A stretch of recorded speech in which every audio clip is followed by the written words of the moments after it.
بسم الله الرحمن الرحيم وإذ قالت الملائكة يا مريم إن الله اصطفاك وطهرك واصطفاك على نساء العالمين.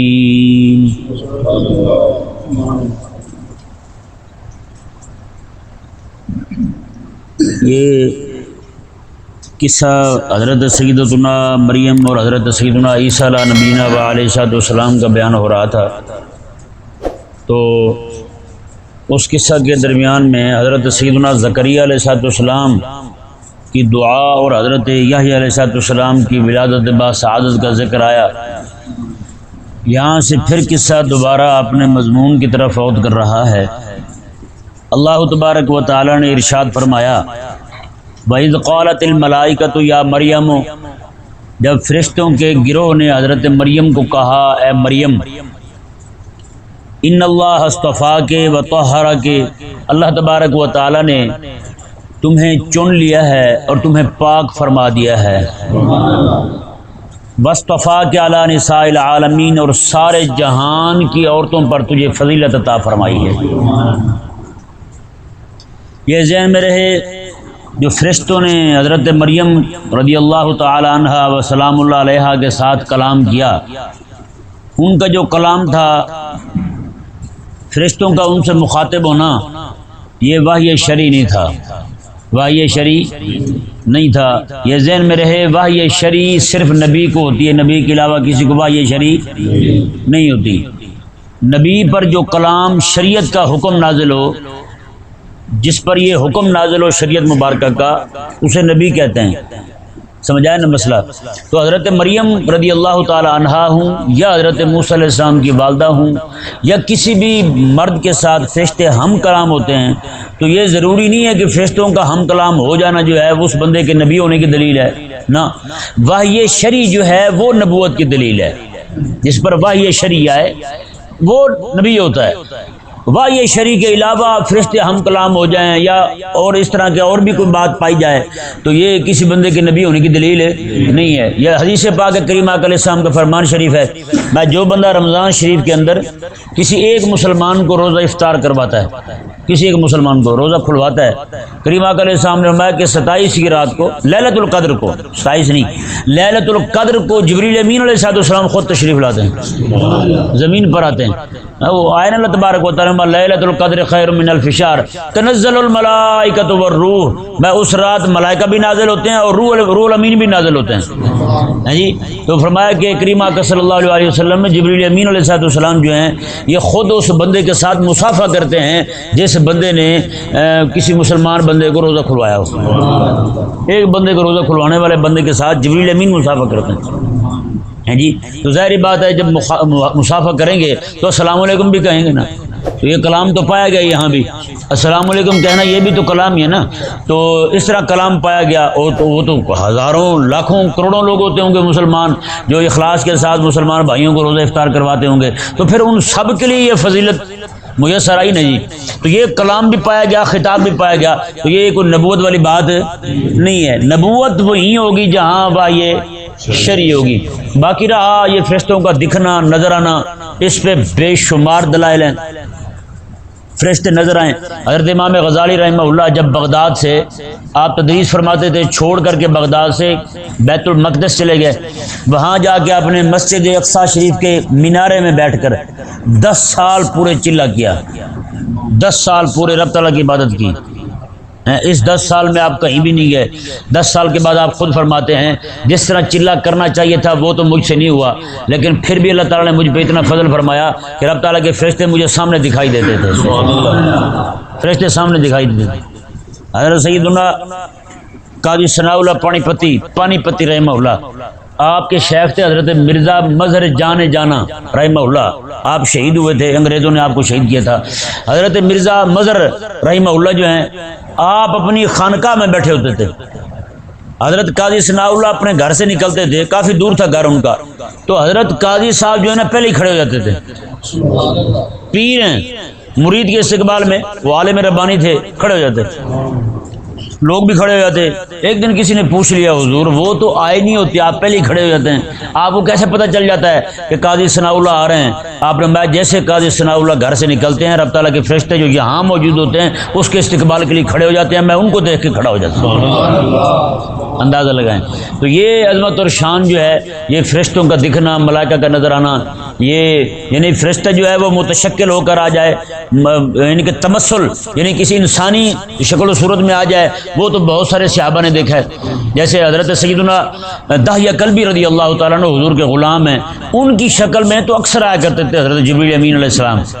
حضرت دحیہ کلبی چونکہ دیہات کے رہنے والے تھے, وہ بڑے بڑے جبے پہنتے, بڑے بڑے جیب ہوتی ہے اس کی, وہ جب وہاں سے آتے تو کچھ نہ کچھ لے کے آتے تھے امام حسن حسین, اور نکال لیتے تھے خود ہی اور کھا لیتے تھے. حضرت دحیہ کلبی رضی اللہ تعالیٰ عنہ کی صورت میں جبریل امین علیہ السلام آئے اور امام حسن حسین چمٹ نہیں گیا ان کو. پھر انہوں نے کہا چاچا کڈ کی شے لے کے آئے آج ہیں؟ تو آقا علیہ السلام نے فرمایا حضرت جبریل امین کو, میں کہ یہ بچے ہیں انہیں پتہ نہیں ہے کہ آپ کون ہیں. تو وہ بھی کہنے لگے حضور لگے پھرتے رہے, ہمیں کیا مسئلہ ہے ان سے, ہیں یہ ہمارے بھی پیارے ہیں یہ. تو وہ حضرت جو ہے نا امام حضرت دحیہ کلبی رضی اللہ تعالیٰ عنہ کی صورت میں جبریل امین علیہ السلام آ رہے ہیں, اور اس طرح کر کے جیسے وہ حدیث شریف بخاری میں ہے, کریم آقا علیہ السلام نے ارشاد فرمایا کہ ایک بندہ گنجا تھا, ایک کوڑی تھا, ایک اندھا تھا, تینوں کے پاس ایک فرشتہ آیا ہے. ایک سے آگے پوچھے تجھے کیا چاہیے, اس نے کہا یہ گنجا دور ہو جائے میرے سردہ, سر کا گنجا پن دور ہو جائے کہ میں بھی کسی اور کنٹری چلا جاؤں, تھوڑے سے کلچ پلیٹیں ٹھیک ہو جان. تو اس طرح نہیں جس طرح یعنی کہ ویسے میں نے بطور شغل کے کہا ہے, بات پیچھے تک ہے. بہرحال اس نے کہا میرا گنجا پن دور ہو جائے, کوڑی نے کہا میرا کوڑا پن دور ہو جائے, دوسرے نبینی نے کہا میرا اندھا پن دور ہو جائے, میں دیکھنے لگ جاؤں. تینوں کے پاس فرشتہ آتا رہا مختلف دنوں میں, ایک کے پاس, پھر دوسرے کے پاس, پھر تیسرے کے پاس. اس کا گنجا پن ٹھیک ہو گیا, اس کا کوڑ پن ٹھیک ہو گیا, اس کا نبینا پن ٹھیک ہو گیا. ان کے کہنے کے مطابق اللہ تعالیٰ نے مال بھی دے دیا. بعد میں وہی فرشتہ ان سے اللہ تبارک و تعالیٰ کی طرف سے امتحان لینے آیا. دو ان میں سے فیل اور ناکام ہو گئے. دونوں کہنے لگے یہ مال میں رب کے نام پہ دوں. اچھا چل جا میں غور کروں گا. اس نے کہا یار تو بھی تو پہلے گنجا تھا, تو تیرے پاس بھی تو کچھ نہیں تھا, گنجا پہچانا نہیں. پھر گنجا کہنے لگا یہ تو مال ہمارے باپ دادے سے آ رہا ہے, ہمیں کس نے دیا, کسی نے نہیں دیا. گنجا مکر گئے جی, گنجا مکر گیا. اس طرح کر کے دوسرا بھی مکر گیا. وہ کوڑی جو تھا ایک ہی بندہ مانا, اس نے کہا ہاں ہاں یہ میرے رب نے مجھے دیا ہے, جتنا تیرا جی چاہتا ہے اس میں سے لے لے. اس نے پھر بتایا, اس نے کہا یہ تیرے رب کی طرف سے امتحان تھا تیرا. گنجا فیل ہو گیا, بہرحال امتحان میں گنجا فیل ہو گیا. تو یہ فرشتوں کا نظر آ جانا, دکھ جانا, یہ کوئی یعنی کہ ایسی بات نہیں ہے کہ اس بندے کی نبوت پر دلیل ہو, ایسی بات بالکل نہیں ہے. تو یہ انبیاء کرام علیہ السلام کے علاوہ بھی فرشتے جو ہیں وہ انسانی شکل میں متشکل ہو کر آتے رہے. جیسے آقا علیہ السلام کے صحابی ہیں حضرت عبداللہ بن عباس رضی اللہ تعالیٰ عنہ, انہوں نے عرض کی تھی حضور کی بارگاہ میں, یا رسول اللہ میں جبریل امین کو دیکھنا چاہتا ہوں. کہیں دیکھنا چاہتا ہوں, جبریل امین کو دیکھنا چاہتا ہوں. امام سیوطی رحمہ اللہ ارشاد فرماتے ہیں کہ اس وقت حضرت جبریل امین علیہ السلام کے قدموں کو دیکھا تھا حضرت عبداللہ بن عباس نے, اور آقا علیہ السلام کی برکت سے انہیں کچھ نہیں ہوا. جیسے آقا علیہ السلام کا وصال ہوا نا, حضرت عبداللہ بن عباس رضی اللہ تعالیٰ عنہ آقا علیہ السلام کے وصال کے بعد نبینا ہو گئے, نبینا ہو گئے. اور یہی حضرت امیر حمزہ رضی اللہ تعالیٰ نے آقا علیہ السلام کی بارگاہ میں عرض کی تھی, یا رسول اللہ میں جبریل امین کو دیکھنا چاہتا ہوں. آقا علیہ السلام کے پاس آئے جبریل امین, حضور نے فرمایا کہ ذرا ان کے سامنے ظاہر ہو جائیں. تو ایسے ظاہر کیا ہوا کہ حضرت امیر حمزہ رضی اللہ تعالیٰ کی نگاہ جو ہے نا ابھی حضرت جبریل امین علیہ السلام کے قدموں پہ پڑی تھی, ان کے پاؤں پہ, تو وہی بے ہوش ہو گئے, بے ہوش ہو گئے. اب بتائیں بھائی, جس جبریل امین علیہ السلام کے قدموں کو دیکھنے سے بندہ بے ہوش ہو جائے, تو وہ جبریل امین علیہ السلام ان کا چہرہ کیسا خوبصورت ہوگا. تو پھر وہ جبریل امین علیہ السلام اپنے ان کے ہونٹ کتنے خوبصورت ہوں گے. کریم آقا علیہ السلام کو معراج کی رات اپنے کافوری ہونٹوں کے ساتھ آقا علیہ السلام کے قدموں کو بوسہ دیں گے, آقا علیہ السلام کو بیدار کریں پھر معراج کی رات. تو پھر اس محبوب کی ایڑیاں کیسی خوبصورت ہوں گی. وہ ایڑیاں والا محبوب خود کتنا خوبصورت ہوگا. چاند سے بڑھ کر ایڑی ہے ہے تو رخسار کا عالم کیا ہوگا؟ اللہ، جو ایڑی کا عالم یہ ہے تو خود حضور کا آقا علیہ السلام کی گال مبارکہ کا حسن کیا ہوگا، آقا علیہ السلام کے پیشانی مبارکہ کا حسن کیا ہوگا؟ اللہ اکبر۔ حضرت مولا علی قاری رحمہ اللہ ارشاد فرماتے ہیں آقا علیہ السلام جب گلی میں کھڑے ہوتے، بازار میں کھڑے ہوتے نا، ایسی آقا علیہ السلام کے چہرے مبارکہ سے چمک اٹھتی تھی، آنے والا بندہ اپنا منہ دیوار میں دیکھ لیا کرتا تھا۔ دیواریں جہاں بھی جاتے حضور مثل آئینہ ہو جایا کرتی تھی، آئینے کی طرح چمکنے لگتی تھی، آنے والے بندے اپنا منہ دیوار میں دیکھ لیا کرتے۔ تو کیا حسن ہوگا یار کریم آقا علیہ السلام کو۔ سوچ سکتا ہے بندہ کہ آقا علیہ السلام کو رب تبارک و تعالیٰ نے کیسا عظمت اور کیسی شان اور کیسا مقام عطا فرمایا تھا۔ اللہ اکبر کبیرہ۔ اللہ تبارک و تعالیٰ نے ارشاد فرمایا جی دیکھیں ملائکہ کا گروہ آیا اور حضرت سیدنا مریم رضی اللہ تعالیٰ عنہ کو کہنے لگا ان اللہ اصطفیٰ کے، اللہ تعالیٰ نے آپ کو چن لیا ہے، وطہرک، اور آپ کو پاک کیا ہے۔ اور ان کی پاکی جو ہے وہ یہ جو عام عورتیں جن مسائل سے دو چار ہوتی ہیں ہر مہینے میں یا بچے کی ولادت کے بعد، ان سے آپ پاک تھیں، ان سے آپ یہ بھی پاک تھیں، اور حضرت سیدہ کائنات فاطمہ الزہرا رضی اللہ تعالیٰ عنہ آپ بھی پاک تھیں۔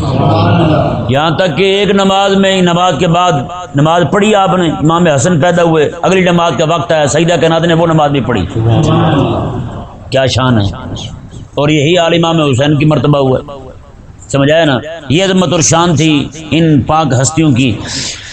تو یہ تو ان کی طہارت ہو گئی جی ظاہری، اور باطنی طہارت جو ہے وہ اللہ تبارک و تعالیٰ نے، یعنی شیطان جو ہے، شیطان جو میں نے کل پرسوں شاید بتایا تھا کچوکا لگاتا ہے آ کے، اللہ تبارک و تعالیٰ نے اس سے بھی آپ کو پاک رکھا۔ ہاں جی، یہ بھی نہیں ہو سکا، شیطان جو ہے آپ کو آپ کی طرف آ ہی نہیں سکا، اللہ تعالیٰ نے اتنا اسے دفع دور کیا تھا۔ اور حضرت سیدنا عیسیٰ علیہ السلام کی جب ولادت ہوئی نا تو شیطان آیا تھا کچوکا لگانے کے لیے، حضرت سیدنا جبریل امین علیہ السلام نے اسے تھپڑ مارا کہ اڑ کے جناب دوسری جانب جا گرا، ایک مشرق میں پڑا ہے نا تو مغرب میں جا گرا، شمال میں پڑا تو جنوب میں جا گرا، شیطان اتنا اچھل کے جا پڑا وہاں۔ اللہ اکبر۔ اللہ تبارک و تعالیٰ نے ارشاد فرمایا جی وَاصْطَفَاكِ عَلَىٰ نِسَاءِ الْعَالَمِينَ، اور تمہیں سارے جہان کی عورتوں پر چن لیا ہے۔ یہ ذہن میں رہے جو عورتیں فضیلت والی ہیں نا وہ 5 ہیں۔ کتنی ہیں؟ 5 ہیں۔ 2 جو ہیں وہ ہیں پچھلی امتوں کی، ایک حضرت آسیہ فرعون کی بیوی، اور ایک حضرت سیدنا مریم رضی اللہ تعالی عنہما، یہ 2 خواتین ہیں۔ اور اس امت میں ایک حضرت سیدہ کائنات حضرت خدیجہ الکبریٰ رضی اللہ عنہ، ایک حضرت سیدہ کائنات عائشہ صدیقہ رضی اللہ تعالیٰ عنہ، ایک حضرت سیدہ کائنات سیدہ فاطمہ الزہرا رضی اللہ تعالیٰ۔ یہ 3 خواتین جو ہیں، اب وہ 2 اور یہ 3 ان کے باہم ان میں افضل کون ہے، اس میں علماء مختلف طرف گئے ہیں، کوئی کچھ کہتے ہیں کوئی کچھ کہتے ہیں۔ بہرحال یہ عورتیں فضیلت والی ہیں، ساری کائنات سے افضل ہیں، ہمارے لیے اتنا ہی ضروری ہے کہ ہم اتنے مان لیں۔ سمجھایا نا مسئلہ؟ ہاں، ان 5 جیسی کوئی پوری کائنات میں خاتون نہیں ہے، وہ فضیلت اللہ تبارک و تعالیٰ نے انہیں عطا فرمائی ہے۔ آگے دیکھیں جی، اللہ تبارک و تعالیٰ نے حکم دیا کچھ اپنی عبادت کا، ذکر و فکر کا حضرت مریم کو۔ میں یا مریم اقنتی لربک، فرمایا اے مریم تو اپنے رب کی بندگی کر، اپنے رب کی بندگی کر، اپنے رب کی عبادت کر، اپنے رب کی عبادت میں مصروف رہ۔ وسجدی، اور تو سجدہ بھی کر، ورکعی مع الراکعین، اور تو رکوع کر رکوع کرنے والوں کے ساتھ، رکوع کر رکوع کرنے والوں کے ساتھ۔ یہ ذہن میں رہے رکوع کرنے والے راکعین، راکع جو ہے یہاں پہ مذکر کا صیغہ ہے، مطلب یہ کہ جماعت کے ساتھ نماز پڑھ۔ کس کے ساتھ نماز پڑھ؟ جماعت کے ساتھ نماز پڑھ۔ یعنی ایک خاتون ہے حضرت مریم رضی اللہ تعالیٰ عنہ، انہیں کہا جا رہا ہے کہ آپ جماعت کے ساتھ نماز پڑھیں۔ اس پر کچھ گفتگو جو ہے وہ میں آپ کے سامنے رکھتا ہوں۔ پہلی تو بات یہ ہے کہ وہاں جس طرح مردوں پر نماز جماعت کے ساتھ پڑھنی ضروری تھی، عورتوں پر بھی اسی طرح ضروری تھی۔ پہلی بات یہ ہے، بنی اسرائیل کی عورتیں جو ہیں یہ جایا کرتی تھیں مسجد میں نماز پڑھنے کے لیے، تو ان میں کچھ عورتوں نے خرابی کی کہ ان کے جو تعلق والے ہوتے تھے یہ ایڑی والی جوتی نہیں ہوتی، کیا کہتے ہیں اسے، اونچی جوتی، لکڑی والی جوتی وہ پہن کے آیا کرتی تھیں عورتیں. تو جس کا تعلق والا ہوتا وہاں کے اس کے گھر کے پاس سے گزرنے لگتی تو پاؤں زور سے کھٹکاتی تاکہ اسے پتہ چل جائے کہ میں جا رہی ہوں مسجد، تو بھی پہنچ ہیں. تو اللہ تبارک و تعالی نے ان پر بطور سزا کے حیض مسلط کر دیا، بطور سزا کے مسلط ہوا ہے ان پر. تو اس وجہ سے یہ پھر جناب رکیں، پھر حکم آ گیا کہ اس حالت میں مسجد میں نہ آئیں، گھروں میں بیٹھی رہیں. تو اس سے یہ ثابت ہوتا ہے کہ بنی اسرائیل میں یہ عورتوں کا نماز پڑھنا مسجد میں جا کر یہ ضروری تھا، اور جماعت کے ساتھ نماز پڑھا کرتے. سمجھ آ گیا مسئلہ؟ ایک بات. دوسری بات یہ ہے کہ ہو سکتا ہے یہ حضرت مریم رضی اللہ تعالیٰ عنہ کی خصوصیت ہو، صرف انہیں کہا گیا ہو کہ آپ نماز پڑھیں جماعت کے ساتھ جی. اور تیسری بات یہ ہے کہ حضرت مریم رضی اللہ تعالیٰ عنہ جو ہے آپ جو نماز پڑھا کرتی تھی، آپ کی نماز جو ہے وہ اپنے حجرے میں ہوا کرتی تھی، باقی جماعت مسجد میں ہوا کرتی تھی. مسجد میں باقی سارے کھڑے ہوتے تھے اور آپ اندر کھڑی ہو کر جماعت کی ابتدا میں نماز پڑھا کرتے. سمجھ آ گیا مسئلہ؟ جیسے حضرت سیدہ نفیسہ رضی اللہ تعالیٰ عنہ، آپ حضرت سیدہ کائنات رضی اللہ تعالیٰ عنہ کی اولاد پاک میں سے ہیں. آپ کا مزار شریف جو ہے وہ مصر کے اندر ہے، بہت بڑا مزار ہے آپ کا، بہت بڑی خانقاہ ہے وہاں. تو حضرت سیدہ نفیسہ رضی اللہ تعالیٰ عنہ، امام شافعی کا دور اور آپ کا دور ایک ہے. امام شافعی رضی اللہ تعالیٰ عنہ جو ہیں حضرت سیدہ نفیسہ رضی اللہ تعالیٰ عنہ کو حضرت سیدہ نفیسہ پیغام بھیجا کرتی تھی کہ آپ نے مصلی مجھے سنانا ہے اس بار، اور ہر بار امام شافعی وہیں سناتے تھے مصلی. ٹھیک ہے نا جی. امام شافعی رضی اللہ تعالیٰ عنہ آپ باہر کھڑے ہو جاتے تھے، جماعت کرواتے تھے، باقی لوگ کھڑے ہو جاتے تھے. اما صاحبہ جو ہے نا اپنے گھر کے اندر جناب دیوار کے ساتھ اندر ہی کھڑے ہو کر جماعت کی ابتدا کیا کرتی تھی. امام شافعی باہر قرآن پڑھایا کرتے تھے، آپ اندر سنا کرتے تھے. اس طرح کر کے حضرت سیدہ نفیسہ رضی اللہ تعالیٰ عنہ جماعت میں شریک ہوا کرتی تھی. 20 کی 20 تراویح امام شافعی کے پیچھے پڑھا کرتے. اور مزے کی بات، امام شافعی رضی اللہ عنہ جب بھی بیمار ہوتے نا آپ پیغام بھیجتے کہ سیدہ کے پاس جا کے میرے لیے دعا کرواؤ. جب جاتے نا جا کے کہتے کہ وہ شافعی کہتے ہیں میں بیمار ہوں دعا کر دیں، تو آپ کہتی ہیں اللہ تعالیٰ شفا دے گا. وہ جس دن وہ کہہ دیتی نا اسی دن امام شافعی ٹھیک ہو جاتے ہیں. اور ایک بار جب گیا نا بندہ، اس نے جا کے کہا کہ شافعی بیمار ہیں دعا کر دیں، تو کہنے لگی اللہ تعالیٰ شافعی کو اپنا دیدار عطا کرے. امام شافعی سمجھ گیا کہ بس اب میرے روانگی کا ٹائم آ گیا ہے. میں اگر میرے لیے شفا ہوتی نا اب تو میرے لیے دعا اور ہوتی شفا والی. اب جو مولا تعالیٰ کے دیدار والی دعا ہوئی ہے تو وقت آ گیا بس. تو وہ اللہ اکبر، جب ان کے جنازے کا وقت ہے نا تو اماں نے کہا کہ شافعی کا جنازہ بھی پڑھا جائے نا، اس نے زندگی ساری مجھے تراغیاں سنائی ہیں، اس کا جنازہ پڑھا جائے تو میرے گھر کے باہر پڑھا جائے تاکہ میں بھی جنازے میں شریک ہو جاؤں. اللہ اکبر. جب جنازہ پڑھ کے فارغ ہوا نا تو غیبی آواز آئی، میں کہ شافعی کی برکت سے، میں کہ نفیسہ کی برکت سے ہم نے شافعی کو بخش دیا ہے، اور شافعی کی برکت سے سارے جنازے پڑھنے والوں کو بخش دیا. اندازہ لگائیں. تو یہ رب تبارک و تعالی نے فرمایا ہاں ورکعی مع الراکعین، نماز پڑھو تم نماز پڑھنے والوں کے ساتھ، نماز پڑھو تم نماز پڑھنے والوں کے ساتھ. یہ حکم ہوا حضرت سیدہ مریم رضی اللہ تعالیٰ عنہ کو. آگے دیکھیں جی اللہ تبارک و تعالیٰ نے ارشاد فرمایا، یہ جو پیچھے قصہ بیان ہوا حضرت مریم کی ولادت کا، ان کی اماں کے منت ماننے کا، ان کی اماں نے منت مانی، پھر وہ بیٹی کا پیدا ہو جانا، پھر ان کا مسجد کے لیے وقف ہونا ہے جی، پھر جناب مدرسے کے لیے، خانقاہ کے لیے وقف ہونا، مدرسے کے لیے وقف ہونا، علم دین کی خدمت کے لیے، مسجد کی خدمت کے لیے وقف ہونا حضرت مریم رضی اللہ تعالیٰ عنہ کا. پھر وہاں پہ ان علماء میں اختلاف ہونا جی، ہوا یا نہیں ہوا جی، ان کا اختلاف ہونا، پھر ان کا آپس میں کلمے پھینکنا نہر کے اندر، پھر حضرت سیدنا زکریا علیہ السلام کی قلم کا وہ جناب مخالف سمت کو چل پڑنا. رب تبارک و تعالیٰ نے ارشاد فرمایا حبیب پیارے یہ باتیں ساری بنی اسرائیل کے نبیوں کی ہیں، بنی اسرائیل کی خاتون کی ہیں.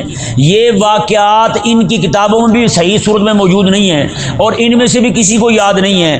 آپ جن حالات میں کھڑے ہو کے ان کو سنا رہے ہیں مکے کے لوگوں کو، یہ لوگ بھی کچھ نہیں جانتے. رب تبارک و تعالیٰ نے فرمایا حبیب پیارے یہی بات آپ کے رب تبارک و تعالیٰ کے سچے نبی ہونے کی دلیل ہے. آپ وہاں ہیں نہیں، آپ نے کسی سے سنا نہیں، سنے تب کسی سے کسی کو پتا ہو، آپ نے کسی کتاب سے پڑھا نہیں، پڑھیں تب جب کسی کتاب میں صحیح صورت حال موجود ہو. اللہ تبارک و تعالی نے فرمایا حبیب پیارے ایک ایک بات جو آپ بیان کر رہے ہیں نا یہ تو ہم ہی بتا رہے ہیں آپ کو، اور یہ آپ کے رب تبارک و تعالیٰ کے سچے نبی ہونے کی دلیل ہے۔ رب تبارک و تعالیٰ نے ارشاد فرمایا ذالک من انباء الغیب نوحیہ الیک، اللہ تعالیٰ نے فرمایا حبیب پیارے یہ تو ساری غیب کی خبریں ہیں جو ہم آپ کو دے رہے ہیں، نوحیہ الیک جو ہم آپ کی طرف وحی کر رہے ہیں، وما کنت لدیہم اذ یلقون اقلامہم ایہم یکفل مریم، اللہ تعالیٰ نے فرمایا حبیب پیارے آپ تو اس وقت موجود نہیں تھے جب وہ کلمے پھینک رہے تھے نہر میں، جب وہ کلمے ڈال رہے تھے نہر میں، وہ کلمے ڈال رہے تھے جن کے ساتھ تورات لکھا کرتے تھے، اپنی کلمے ڈال رہے تھے نہر میں، حبیب پیارے آپ تو اس وقت موجود نہیں تھے، ما کنت لدیہم آپ اس وقت وہاں نہیں تھے جب وہ کلمے ڈال رہے تھے کہ کون یکفل مریم، کون حضرت مریم کی خدمت کرے، کون ان کی کفالت کرے، بتائیں یار وہ علماء ہیں اور اس بات پہ بحث کر رہے ہیں یہ جو بچی وقف ہوئی ہے یہاں اس کی خدمت کون کرے۔ اللہ تعالیٰ نے جو آگے لفظ بیان کیا وَمَا كُنْتَ لَدَيْهِمْ إِذْ يَخْتَصِمُونَ، حبیب جب وہ آپس میں جھگڑ رہے تھے آپ اس وقت بھی موجود نہیں تھے، یعنی اس بات پہ ان کا جھگڑا ہوا کہ کون خدمت کرے گا، ہر بندہ یہی کہتا تھا میں خدمت کروں گا۔ اس سے کیا ثابت ہوا ہے؟ دین کی خدمت کے لیے لڑنا چاہیے، دین کی خدمت کے لیے جھگڑنا چاہیے، بھی میں نے خدمت کرنی ہے، آپ ہی ہر کام کر جاتے ہیں مجھے بھی کرنے دیں، آپ ہی کرتے رہیں کہ سارا کچھ مجھے بھی موقع دیں۔ اللہ اکبر، کیا شان ہے یار، کیا تڑپ ہے ان کے اندر، کیا جذبہ ہے ان کے اندر۔ ہمارے یہاں پاؤں پیچھے کھینچنے پہ جھگڑا ہوتا ہے، وہ کہتے ہیں مجھے کھینچنے دے پیچھے، وہ کہتے ہیں مجھے کھینچنے دے پیچھے، کیوں بھائی؟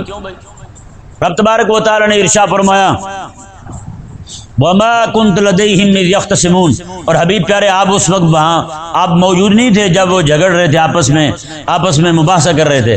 اللہ تبارک و تعالی نے ارشاد فرمایا اذ قالت الملائکۃ یا مریم، میں جب ملائکہ نے کہا اے مریم ان اللہ یبشرک بکلمۃ منہ، اللہ تبارک و تعالی جو ہے وہ تمہیں اپنی طرف سے ایک کلمے کی خوشخبری سنا رہا ہے، ایک کلمے کی خوشخبری سنا رہا ہے، یعنی تیرے ہاں بیٹا پیدا ہوگا، وہ یعنی کہ ایک جو ظاہری اسباب کے تحت، سارے کے سارے رب تعالیٰ کے حکم سے پیدا ہوتا ہے نا، ہم بھی رب تعالیٰ کے حکم سے پیدا ہوئے ہیں، لیکن ایک طریقے کے ساتھ، ایک ظاہری اسباب جس طرح اختیار کیے جاتے ہیں انہی اسباب کے ساتھ پیدا ہوئے ہیں۔ لیکن جو میں آپ کو سمجھانے کے لیے ایک مثال دیتا ہوں، جیسے کسی بندے کو گولی لگے تو یہی کہتے ہیں نا بھی گولی لگنے سے بندہ مرا ہے، اور کوئی بندہ کسی کو تھپڑ مار دے اور مر جائے تو کیا کہتے ہیں؟ بس جی اللہ دی رضا ہی نصیب، اللہ تعالیٰ کی منشا یہی تھی، تو بھائی جس کو گولی لگی وہ بھی تو اللہ کی منشا سے گیا ہے، ایسے تھپڑ لگایا یہ بھی اللہ کی منشا سے گیا ہے، تو اب یہ کہ وہاں کہنا گولی لگنے سے گیا ہے، یہاں کہنا جناب یہ اللہ کی منشا سے گیا ہے، کیا مطلب ہے اس کا؟ اس میں فرق یہ ہے کہ تھپڑ لگنے سے بندہ مرتا نہیں ہے، یہ ظاہری اسباب سے ماورا بات ہے، ظاہری اسباب سے ماورا بات ہے، تو اس وجہ سے بندہ جو مر گیا اب کہتے ہیں یار اللہ تبارک و تعالیٰ کی منشا ہے، اس کی ان کی مرضی ایسی تھی یا اس کی منشا ایسی تھی، ایسے جناب بندہ چلا گیا، تھپڑ لگنے سے کوئی بندہ جاتا نہیں ہے۔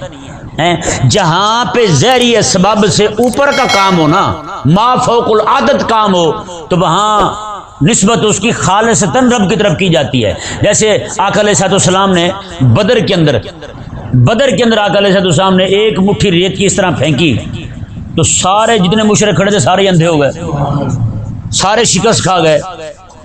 جیسے آقا علیہ السلام ہجرت کی رات گھر سے نکلنے لگے، پورا محاصرہ کیا انہوں نے حضور کے گھر کا، آقا علیہ السلام نے سورہ یاسین پڑھی اور ایک مٹھی کنکریوں کی اٹھائی، آقا علیہ السلام نے وہ اس طرح پھینک دی، ظاہری بات ہے ایک ہی سمت پھینکی نا، چاروں طرف جتنے بھی لوگ کھڑے تھے سب کی آنکھوں میں پڑ گئی، سب کے سر میں بھی پڑ گئی، سارے اندھے ہو گئے۔ اب اللہ تعالیٰ کیا فرماتا ہے؟ اللہ تعالیٰ فرماتا ہے وما رمیتا اذ رمیتا ولکن اللہ رما، میں ایک مٹھی مٹی پھینکنے سے اندھے تھوڑے ہوتے ہیں سارے لوگ، اللہ تعالیٰ میں حبیب پہرے جب آپ وہ پھینک رہے تھے نا، وہ آپ نہیں پھینک رہے تھے، ولکن اللہ رما، اللہ خود پھینک رہا تھا، وہ اللہ خود ہی پھینک رہا تھا، آپ نہیں پھینک رہے تھے۔ اللہ اکبر۔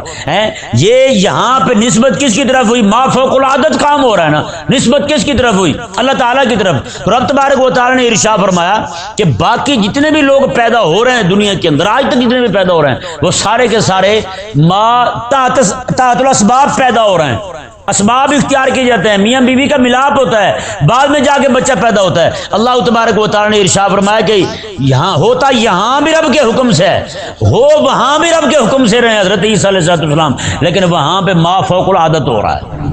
کیسے ہو رہا ہے؟ ما فوق العادت، ایسی عادت نہیں ہے کہ ایک ہی خاتون سے بچہ پیدا ہو جائے، شوہر قریبی نہیں جائے اس کے، ہے یا نہیں؟ ہوتا ہے؟ نہیں ہوتا نا، تو وہاں ما فوق العادت ہو رہا ہے۔ رب تبارک و تعالی نے فرمایا یہ میرا کلمہ ہے، میں اسے کہوں گا ہو جا تو یہ ہو جائے گا۔ اللہ اکبر کبیر۔ اللہ تبارک و تعالی نے ارشاد فرمایا جی دیکھیں، ان اللہ یبشرک بکلمۃ منہ اسمہ المسیح، بے شک اللہ تبارک و تعالی آپ کو ایک کلمے کی خوشخبری دیتا ہے، اسمہ المسیح، اس کا نام مسیح ہوگا۔ کیا ہوگا؟ اس کا نام مسیح ہوگا۔ اور فرمایا مسیح عیسیٰ بن مریم، وہ عیسیٰ بن مریم ہوگا۔ سبحان اللہ۔ آپ بتائیں یار، یہاں پہ جتنے بھی لوگوں کے نام لیے جاتے ہیں ان کا خاندان اور ان کا نسب ان کے ابے سے چلا جاتا ہے، ان کی ماں سے چلا جاتا ہے۔ مثال کے طور پر بچہ جو ہے نا، اس کا ابا نائی ہو ماں موچی ہو، تو بچے کو موچی کہیں گے نائی کہیں گے؟ نائی کہیں گے نا، کیونکہ ابا نائی ہے۔ ماں جو بھی ہو، ماں کا نسب نہیں گنا جاتا۔ اگر کہیں پہ گنا جاتا ہے، شمار ہوتا ہے، تو وہ ایک ہی ہستی ہے، وہ حضرت سیدہ کائنات کی ہے۔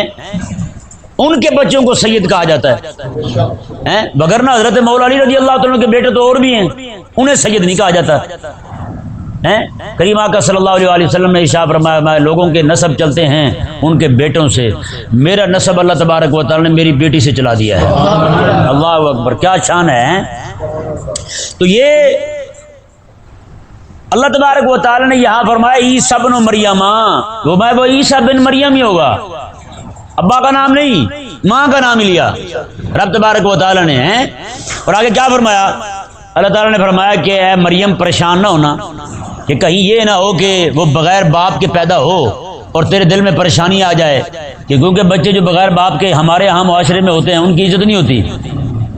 باپ ہو بھی فوت ہو جائے، یتیم ہو جائے بچے، تو پھر بھی عزت نہیں رہتی ان کی۔ اللہ تبارک و تعالی میں پریشان نہ ہونا، وجیہن فی الدنیا والآخرہ، وہ دنیا میں بھی روب والا دبدبے والا ہوگا اور آخرت میں بھی ایسا ہی ہوگا۔ ہیں اندازہ لگائیں۔ پھر ہوا یہ نہیں ہوا جی، حضرت عیسیٰ علیہ السلام پیدا ہوئے، آپ کی اماں لے کر آئیں، انہوں نے آگے کہا، یہودیوں نے، بنی اسرائیل کے لوگوں نے آگے کہا یہ کیسے ہو گیا، تیرا تو نکاح نہیں ہوا، تیرا تو شوہر کوئی نہیں ہے، یہ کیسے ہو گیا؟ اللہ تعالیٰ نے فرمایا کہ تو یہ کہنا میں نے روزہ رکھا ہوا رب کے لیے، میں نے بولنا نہیں ہیں، میں نے روزہ رکھا ہوا رب تعالیٰ کے لیے، میں نے نہیں بولنا، جو آیا ہے اسی سے پوچھ لو۔ آپ نے فاشارت لے، اشارہ کر دیا، اسی سے پوچھو۔ انہوں نے کہا بچہ پنگوڑے میں ہے، وہ کیا بولے گا؟ جب وہ گئے انہوں نے کہا چلو دیکھ لیتے ہیں، گئے آپ کے پاس، آپ نے بتایا انی عبداللہ، میں اللہ کا بندہ ہوں۔ یہ جتنا بھی معاملات ابھی تک بیان ہوئے، اس سب نے یہودیوں کا بھی منہ توڑ دیا ہے اور نصرانیوں کا بھی۔ نصرانی کہتے تھے خدا ہیں، اللہ تبارک و تعالی میں وہ پیدا ہو رہے ہیں، حضرت مریم کے ہاں پیدا ہو رہے ہیں، ان کی ماں ہیں، اور ہمارے کلمہ کن ہمارے کہنے سے پیدا ہو رہے ہیں، بغیر باپ کے پیدا ہو رہے ہیں، بغیر ماں کے نہیں، ان کی ولادت ہو رہی ہے۔ اور رب کی شان یہ لم یلد ولم یولد، کیا انداز ہے توحید کے بیان کرنے کا۔ رب تبارک و تعالی نے ارشاد فرمایا کہ فرشتے آئے، انہوں نے خوشخبری دی آ کر، اور رب تبارک و تعالی نے یہاں پہ بڑے عجیب انداز میں، بڑے خوبصورت پیرائے میں انہیں جواب دیا، میں کہ تم یہ کہتے ہو کہ عیسیٰ علیہ السلام کی ولادت جو ہے وہ ایک یعنی کہ البیلے طریقے سے ہوئی ہے، اچنبے سے ہوئی ہے، تو میں انہیں تم نے خدا مان لیا ہے۔ تو فرمایا کہ حضرت زکریا علیہ السلام کے ہاں یحییٰ علیہ السلام جو پیدا ہو رہے ہیں وہ بھی بوڑھے ہو گئے ہیں، ماں بیوی ان کی بانجھ ہو گئی ہے، وہاں بچہ پیدا ہو رہا ہے، انہیں تو وہ عجیب کیوں نہیں لگتا تمہیں ہے؟ وہ عجیب کیوں نہیں لگتا معاملہ تمہیں ہے؟ اللہ اکبر۔ فرمایا رب تبارک و تعالی نے پھر حضرت مریم کی ولادت جو ہے آج تک کسی خاتون کو مسجد اقصیٰ کی خدمت کے لیے قبول نہیں کیا گیا، آج یہ قبول ہو رہی ہیں، یہ بھی تو عجیب بات ہے نا۔ میں کہ حضرت زکریا علیہ السلام تالا لگا کے جا رہے ہیں، واپس آتے ہیں پھل پڑے ہوئے، وہ بھی بے موسم میں، یہ بھی تو عجیب بات ہے نا۔ رب تبارک و تعالی میں اتنی ساری عجیب باتیں چھوڑ کے صرف ایک ہی بات عیسیٰ علیہ السلام کی ولادت والی لے کر کے بغیر باپ کے پیدا ہوئے، تم نے انہیں خدا کہہ لیا ہے۔ کیسے بے وقوف ہو تم ہیں، کیسے احمق ہو تم، کہاں بیٹھ کے سوچتے ہو تم؟ یہاں پہ جہاں پہ رد ہوا ہوا نصرانیوں کا وہاں پہ رد ہوگا یہودیوں کا۔ رب تبارک و تعالیٰ نے جو اتنے معزز اور معظم اور باعزت طریقے کے ساتھ دنیا میں آئے عیسیٰ ہیں اور اپنی ماں کی عزت و ناموس کے لیے بول پڑے ہیں، تو بھائی اس کے بارے میں تم باتیں کرتے ہو، بڑے بے شرم ہو۔ رب تبارک و تعالیٰ نے ارشاد فرمایا وجیہن فی الدنیا والآخرہ، وہ دنیا میں بھی عزت اور مقام اور رتبے والا ہے، آخرت میں بھی مقام والا ہے۔ اللہ اکبر، دنیا میں بھی اور آخرت میں بھی۔ اور اللہ تعالیٰ نے وَمِنَ الْمُقَرَّبِينَ، اور اللہ تبارک و تعالیٰ کے خاص قرب والوں میں سے ہے۔ موسیٰ علیہ السلام پر بھی ان کی قوم نے الزام لگایا، ایک الزام لگایا تھا حضرت موسیٰ علیہ السلام پر، نعوذ باللہ من ذالک۔ رب تبارک و تعالیٰ نے انہیں بری قرار دیا ان کے الزام سے۔ رب تبارک و تعالیٰ نے فرمایا وکان عند اللہ وجیہا، میں کہ یہ فبرأہ اللہ مما قالوا، اللہ تبارک و تعالیٰ نے ان کی برات ظاہر کر دی۔ اور عیسیٰ علیہ السلام، موسیٰ علیہ السلام جو ہیں رب تبارک و تعالیٰ کی ہاں وجاہت والے، شان والے، مقام والے ہیں۔ وہی بات رب تبارک و تعالیٰ نے حضرت عیسیٰ علیہ السلام کے متعلق فرمائی۔ میں عیسیٰ علیہ السلام جو ہیں رب تعالیٰ نے فرمایا کہ وہ بغیر باپ کے ہوں گے، مطلب یہ نہیں کہ کوئی بھی آ کے انہیں پریشان کرتا رہے، شرمندہ کرتا رہے، نا وہ میرے کلمہ کن سے پیدا ہوں گے، بڑے روب والے، جلال والے، مقام والے ہوں گے وہ، ہاں دنیا میں بھی اور آخرت میں بھی، فی الدنیا والآخرہ، دنیا میں بھی اور آخرت میں بھی ان کا مقام بڑا بلند ہوگا۔ اور آگے فرمایا وَمِنَ الْمُقَرَّبِينَ، اللہ تعالیٰ نے فرمایا اور میرے خاص قرب والے ہوں گے، میرے خاص قرب والے ہوں گے۔ اللہ تبارک و تعالی سمجھنے کی توفیق عطا۔